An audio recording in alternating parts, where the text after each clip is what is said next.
السلام عليكم ورحمة الله وبركاته. أهلا وسهلا بيكم في قناة موزي وموري كروشيه. إن شاء الله في حلقة النهاردة هنشتغل مع بعض شنطة جميلة جدا بطريقة سهلة وبسيطة. إن شاء الله تنفذوها معايا بكل سهولة.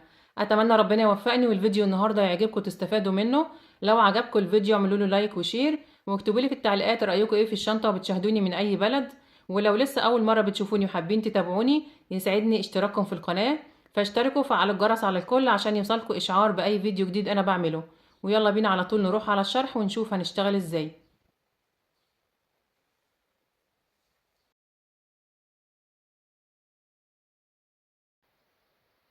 انا هشتغل بخيط مكرمية مصري متوسط السمك، سمك 3 ملي،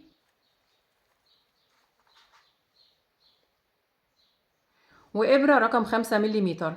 تقدروا تشتغلوا باي نوع خيط يكون مناسب مع الابرة المناسبة ليه، وتشتغلوا بنفس الطريقة اللي انا هشتغل بيها معاكم النهاردة. وتقدروا كمان تتحكموا في المقاسات، تكبروا او تصغروا حسب المقاسات اللي انتوا عايزينها. هبدأ بسم الله. بسيب حوالي متر من الخيط قبل ما اعمل عقدة البداية عشان التقفيل. هقفل بيه الجنب اللي انا هبدأ منه.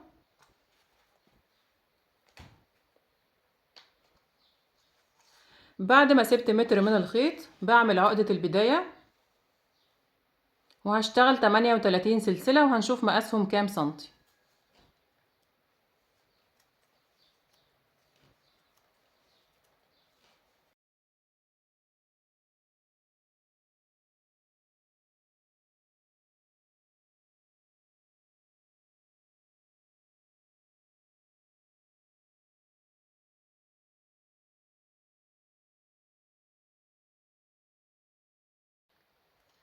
ال 38 سلسلة مقاسهم 33 سنتي بالظبط. برتفع كمان سلسلة وبحسبها ارتفاع لغرز الحشو اللي انا هشتغلها، وبسيبها وبرجع على ال 38 سلسلة اللي قبلها وبشتغل 38 غرزة حشو. اول سطر هشتغله في حلقة ظهر السلسلة، بسيب حرف ال V وبقلب السلسلة وبشتغل السطر الاول غرز حشو في الحلقة اللي في الخلف. معايا لفة على الإبرة، بفوت آخر سلسلة اللي هي الارتفاع اللي هي رقم 39 وبدخل في اللي قبلها في الحلقة اللي في الخلف. بسحب الخيط، أصبح معايا لفتين على الإبرة. بسحب الخيط وبطلع من اللفتين. دي طريقة غرزة الحشو. بكرر على كل السلاسل، كل سلسلة بشتغل فيها غرزة حشو واحدة لحد ما أوصل لآخر سلسلة عند خيط البداية.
كده أنا اشتغلت أول سطر 38 غرزة حشو في حلقة ظهر السلسلة. بقى الشكل زي ما انتم شايفين. بعد كده برتفع سلسلة وبلف الشغل وهبدأ اشتغل الغرزة بتاعتي. الغرزة عبارة عن سطر واحد هنكرره لحد ما نوصل للمقاس اللي احنا عايزينه. الغرزة اللي انا هشتغلها اسمها غرزة عظم الرنجة او قشور السمك. نخلي بالنا هنشتغلها ازاي. بعد ما ارتفعت سلسلة بفوت السلسلة الارتفاع وبدخل في اول غرزة. الشغل كله بعد كده هيكون في الحلقة الخلفية للغرزة. معايا لفة على الإبرة، بفوت السلسلة الارتفاع وبدخل في أول غرزة في منتصف حرف ال V. عندي الغرزة بتاعتي اهي، حرف V الأمامية اللي قدامي والخلفية اللي ورا. بدخل في منتصف حرف ال V في منتصف الغرزة من فوق كده تحت الحلقة الخلفية أو اللفة الخلفية، وبسحب الخيط وبشتغل غرزة حشو. أول غرزة من كل سطر بتبقى غرزة حشو عادية خالص في الحلقة الخلفية. بعد كده نخلي بالنا هنشتغل الغرزة ازاي. أنا هنا عندي حلقتين في الغرزة من الأمام. لو دخلت بالإبرة بتاعتي كده عندي هنا حلقتين في الغرزة زي حرف في، ادي واحدة وادي التانية. معايا لفة على الإبرة، بدخل في الحلقة التانية هنا كده مع الحلقة الخلفية للغرزة التانية، وبسحب الخيط. أصبح معايا 3 حلقات أو 3 لفات على الإبرة. بسحب الخيط وبطلع من ال3 لفات مرة واحدة. أول غرزة بس من كل سطر هيبقى فيها حلقتين، بعد كده الغرز كلها هيبقى فيها 3 حلقات. زي ما انتم شايفين هنا عندي 3 حلقات أو 3 لفات على الخيط أو في الغرزة. معايا لفة على الإبرة، بفوت أول واحدة والتانية وبدخل في التالتة من الغرزة الأخيرة اللي أنا اشتغلتها مع الحلقة الخلفية للغرزة التالتة في منتصف حرف الفي، وبسحب الخيط. أصبح معايا 3 لفات على الإبرة. بسحب الخيط من ال3 لفات مرة واحدة وبكرر لحد ما أوصل لآخر السطر. تاني معايا لفة على الإبرة وعندي هنا 3 حلقات في الغرزة. بسيب أول حلقة والتانية وبدخل في التالتة مع الغرزة اللي عليها الدور في منتصف حرف الفي تحت الحلقة الخلفية، وبسحب الخيط. أصبح معايا 3 حلقات أو 3 لفات على الإبرة. بسحب الخيط وبطلع من ال3 لفات. بكرر بنفس الطريقة لحد ما أوصل لآخر السطر. هكرر معاكم كمان مرة. معايا لفة على الإبرة وعندي 3 لفات من الخيط في الغرزة الأخيرة. بسيب الأولى والتانية وبدخل في التالتة كده، بقى معايا حلقتين أو لفتين، وبدخل في منتصف حرف الفي للغرزة اللي عليها الدور هنا، وبسحب الخيط. أصبح معايا 3 لفات على الإبرة. بسحب الخيط من ال3 لفات مرة واحدة. هكرر بقى بنفس الطريقة لحد ما أوصل لآخر السطر. بسيب الأولى والتانية وبدخل في التالتة، بقى معايا حلقتين. بدخل في منتصف حرف الفي للغرزة اللي عليها الدور وبسحب الخيط. أصبح معايا 3 حلقات. بسحب الخيط وبطلع من ال3 حلقات. دي طريقة الغرزة. هكرر لحد ما أوصل لآخر السطر. كل غرزة بشتغل فيها غرزة واحدة، مش هعمل أي تناقص أو تزايد. هرتفع بالشغل بتاعي على 38 غرزة.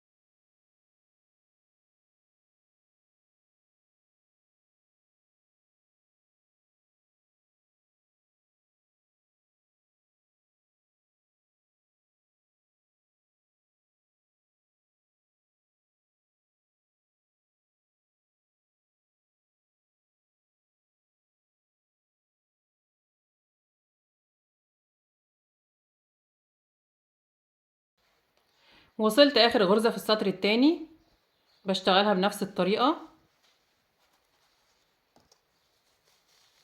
كده. أنا خلصت السطر التاني. برتفع سلسلة وبلف الشغل وهبدأ السطر التالت، وهكرر بنفس الطريقة الشغل كله في الحلقة الخلفية. أول غرزة في السطر غرزة حشو عادية في الحلقة الخلفية. معايا لفة على الإبرة، بفوت السلسلة الارتفاع وبدخل في منتصف حرف الفي تحت اللفة الخلفية وبسحب الخيط وبشتغل غرزة حشو. أول غرزة فيها لفتين بس. بدخل تحت اللفة التانية مع الغرزة التانية هنا في الحلقة الخلفية في منتصف حرف الفي وبسحب. بقى معايا 3 لفات على الإبرة. بسحب من ال3 لفات. بداية من الغرزة التانية اتكون معايا 3 لفات في الغرزة. بفوت الأولى والتانية وبدخل في التالتة مع الغرزة اللي عليها الدور في منتصف حرف الفي تحت اللفة الخلفية وبسحب الخيط. أصبح معايا 3 لفات على الإبرة. بسحب الخيط من ال3 لفات وبكرر بنفس الطريقة لحد ما أوصل لآخر السطر. هكمل معاكم السطر التالت كمان.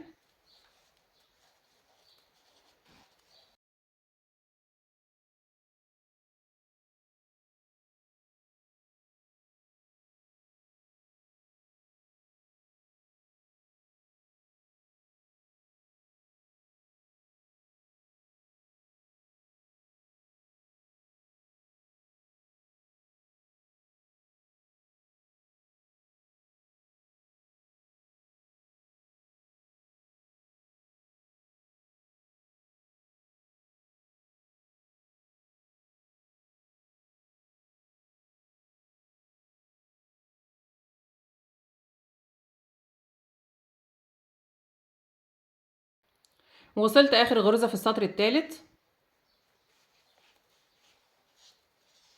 كده انا اشتغلت 3 سطور. اول سطر اللي هو الاساس بتاع الشغل بتاعي غرز حشو عادية خالص في سلسلة البداية، واشتغلت سطرين من الغرزة بتاعتنا اللي هي غرزة عظم الرنجة او قشور السمك.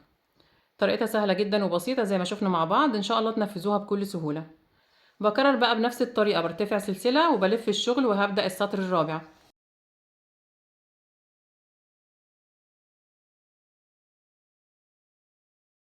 وبعد كده بشتغل في كل غرزة غرزة لحد ما اوصل لاخر السطر، برتفع سلسلة وبلف الشغل وهبدأ السطر الخامس وهكذا، وبشتغل رايح جاي وبرتفع بالشغل بتاعي على ال 38 غرزة لحد ما اوصل للمقاس المناسب، وارجع اقول لكم انا اشتغلت كام سطر ونشوف المقاسات كام سنتي.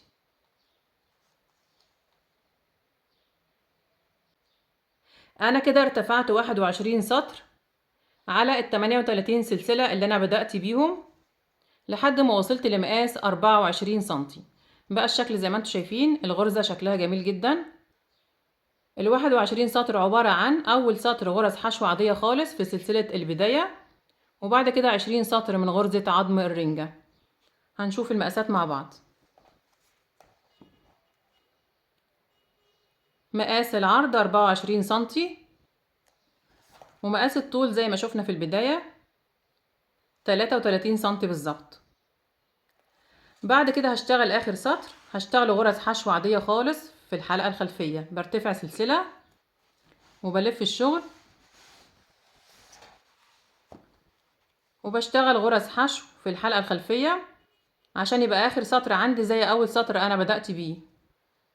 معايا لفة على الابرة، بفوت السلسلة الارتفاع وبدخل في اول غرزة تحت الحلقة الخلفية في منتصف حرف الفي، وبسحب وبشتغل غرزة حشو وبكرر لحد ما اوصل لاخر السطر غرز حشو في الحلقة الخلفية.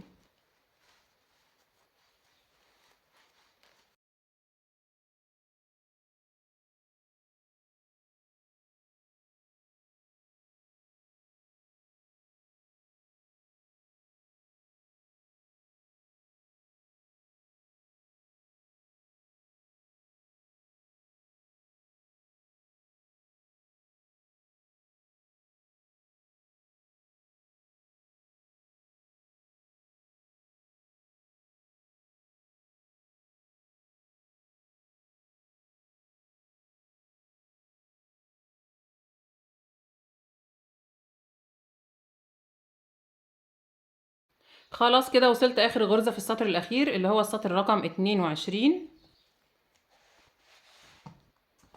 بقى الشكل زي ما انتم شايفين، الغرزة شكلها جميل جدا. كده انا اشتغلت 22 سطر. اول سطر على سلسلة البداية غرز حشو عادية، وبعد كده 20 سطر من غرزة عظم الرنجة، والسطر الاخير غرز حشو عادية برضو في الحلقة الخلفية. طبعا الغرزة زي ما انتم شايفين دبل فيس، يعني الوش زي الظهر بالظبط. انا هخلي ده وش الشغل بتاعي اللي هو فيه السطور الزوجية. لو عديت كده 2 4 6 8 10 12 14 16 18 20 22، ده شكل الغرزة. ولو قلبت الجنب التاني هلاقي فيه سطرين فردي، اول سطر اللي انا اشتغلته على سلسلة البداية والسطر الاخير. هنخلي ده داخل الشنطة، والجنب التاني هيكون وش الشغل بتاعي اللي هو هيكون خارج الشنطة. بقلب كده بخلي الداخل برا، وهخيط الجنبين بغرزة منزلقة بإبرة الكروشيه. تقدروا تخيطوا بإبرة التنظيف، الطريقة الأسهل ليكوا خيطوا بيها. أنا عندي هنا الخيط اهوت، بسحبه كده من الحلقة الأخيرة وبقصه وبسيب حوالي متر عشان التقفيل. أنا كده كده الخيط خلص معايا، فاضل جزء صغير اهوت هقفل بيه.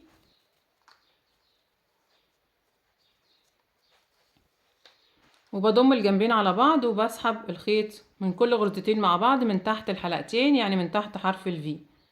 بدخل هنا في اول غرزة تحت الحلقتين تحت حرف الفي مع الغرزة الاولى اللي هنا مقابلة ليها، وبسحب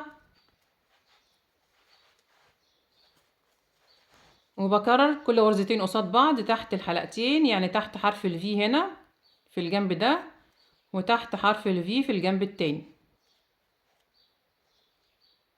وبسحب وبعمل منزلقة. بسحب الخيط وبسحبه من الحلقة اللي على الإبرة، بكرر تاني لحد ما اوصل لاخر الجنب تحت.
بعد كده هجيب طرف خيط جديد وهبدأ اشتغل غرز حشو على الفتحة بتاعت الشنطة كلها.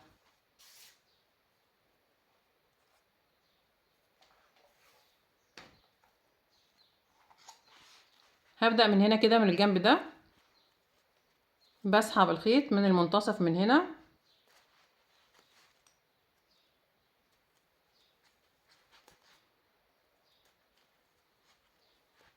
برتفع سلسلة وفي نفس المكان بشتغل غرزة حشو، وباخد معايا طرف الخيط بتاع البداية، او ممكن بعد كده تنضفوه بإبرة التنظيف في الغرز من الداخل. بعد كده بشتغل قصاد كل سطر من اللي هنا كده غرزة حشو.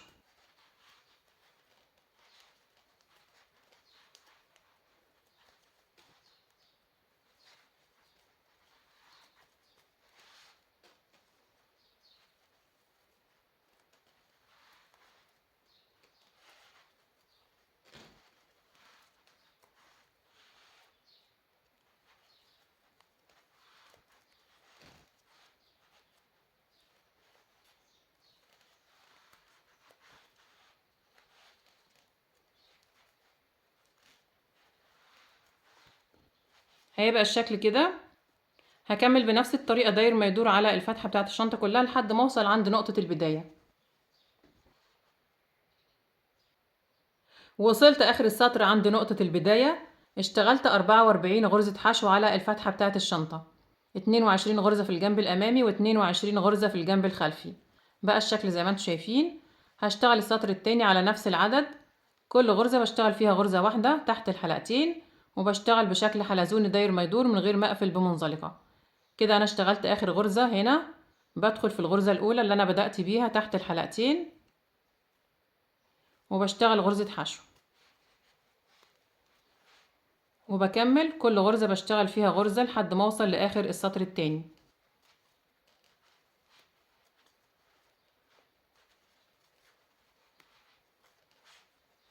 هكمل بنفس الطريقة غرز حشو تحت الحلقتين لحد ما اوصل لاخر السطر التاني. وصلت اخر السطر التاني، اشتغلت 44 غرزة حشو تحت الحلقتين، نفس العدد اللي انا اشتغلته في السطر الاول. بقى الشكل زي ما انتم شايفين.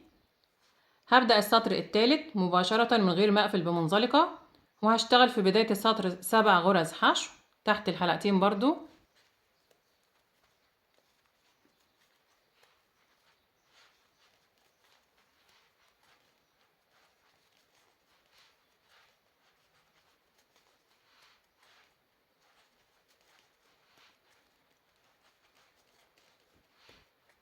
بعد ما اشتغلت 7 غرز حشو برتفع 10 سلاسل،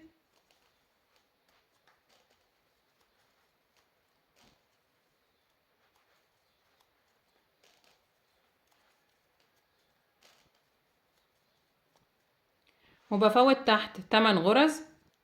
بعد كده 1 2 3 4 5 6 7 8، وبشتغل غرز حشو او بشتغل غرزة حشو في الغرزة رقم 9، وبكمل 7 غرز في الجنب ده.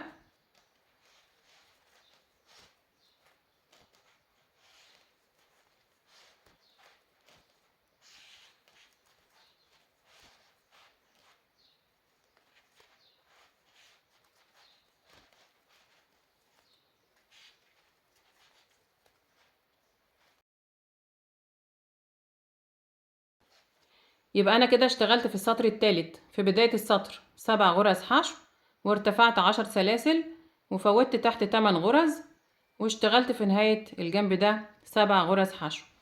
بلف وبشتغل على الجنب التاني بنفس الطريقة، هشتغل 7 حشو وهرتفع 10 سلاسل، وبفوت تحت 8 غرز، وبشتغل في نهاية الجنب او في نهاية السطر 7 غرز حشو.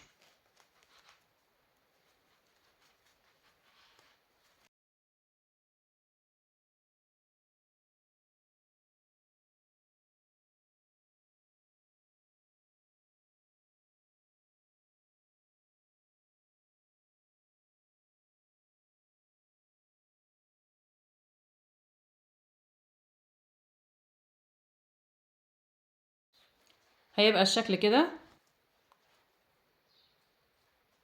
بعد كده هبدأ السطر الرابع، بشتغل 7 غرز منزلقة في الحلقة الخلفية. أول غرزة أهي،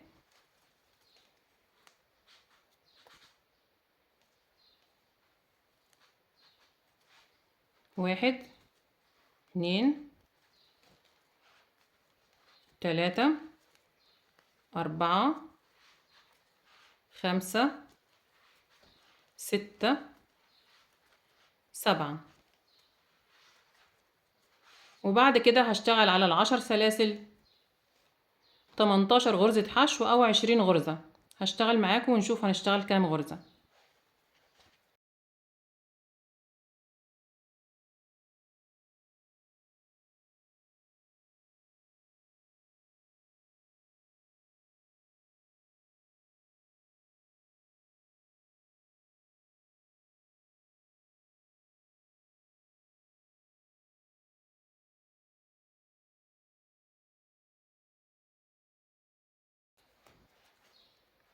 أنا كده اشتغلت 18 غرزة حشو على ال10 سلاسل وكونت إيد الشنطة. بعد كده هشتغل في الحلقة الخلفية 14 غرزة منزلقة، وعلى ال10 سلاسل اللي في الجنب التاني هشتغل 18 غرزة حشو بنفس الطريقة، وهكمل هنا في نهاية الجنب أو في نهاية السطر 7 غرز منزلقة لحد ما أوصل لنقطة البداية.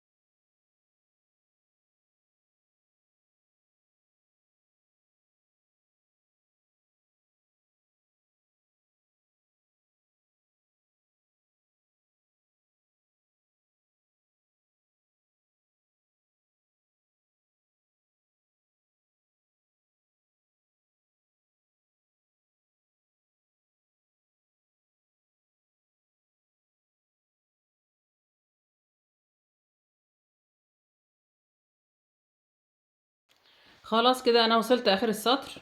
هشتغل السطر الأخير غرز منزلقة على الغرز كلها في الحلقة الخلفية.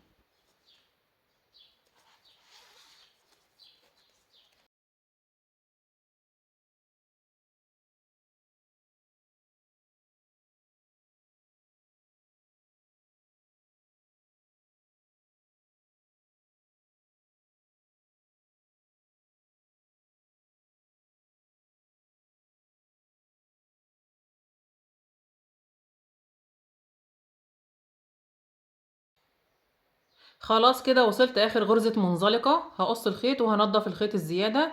عايزة اقول لكم ان انا قللت عدد الغرز اللي انا اشتغلتها على ال10 سلاسل، اشتغلت 15 غرزة حشو. لو انتوا عايزين تقللوا زي انا ما عملت بالظبط قللوا الغرز بحيث تبقى الايد مظبوطة كده.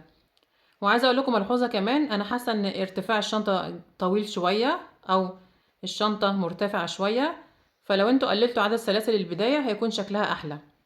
لو انتوا عايزين تشتغلوا بنفس العدد وبنفس المقاسات كده مفيش مشكلة. لو عايزين تقللوا انا شايفة ان هي هتكون احلى من كده. نشتغل مثلا 30 سلسلة اللي هي سلاسل البداية، هتكون ارتفاع الشنطة اقل شوية، هيكون شكلها احلى. هقول لكم برضو المقاسات دي بعد ما خلصتها.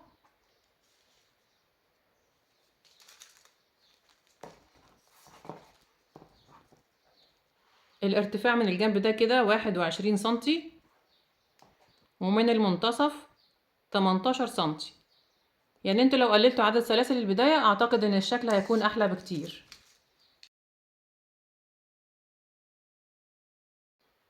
هقص الخيط وهنضف الخيط الزيادة. دي ملحوظات انا بقول لكم عليها في الشغل بحيث لو حبيتوا تقللوا ارتفاع الشنطة.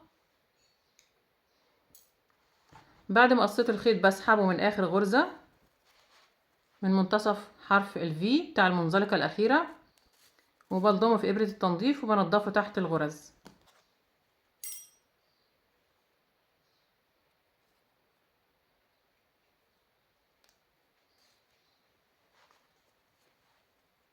بفوت أول منزلقة أنا بدأت بيها وبدخل تحت التانية تحت الحلقتين وبسحب الخيط، وبرجع لآخر منزلقة وبدخل من منتصف حرف ال V وبسحب الخيط داخل الشنطة.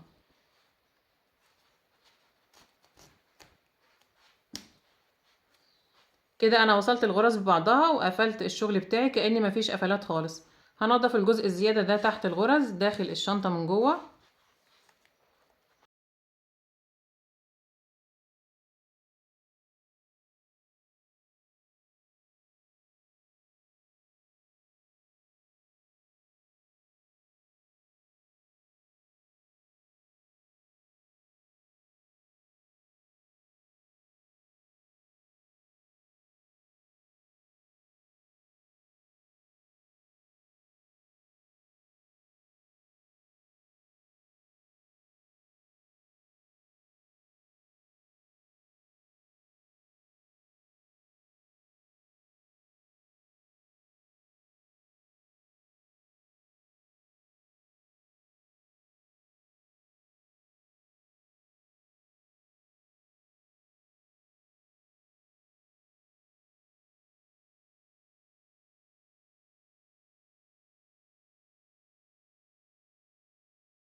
بكده نكون خلصنا الشنطة بتاعتنا وخلصنا حلقة النهاردة.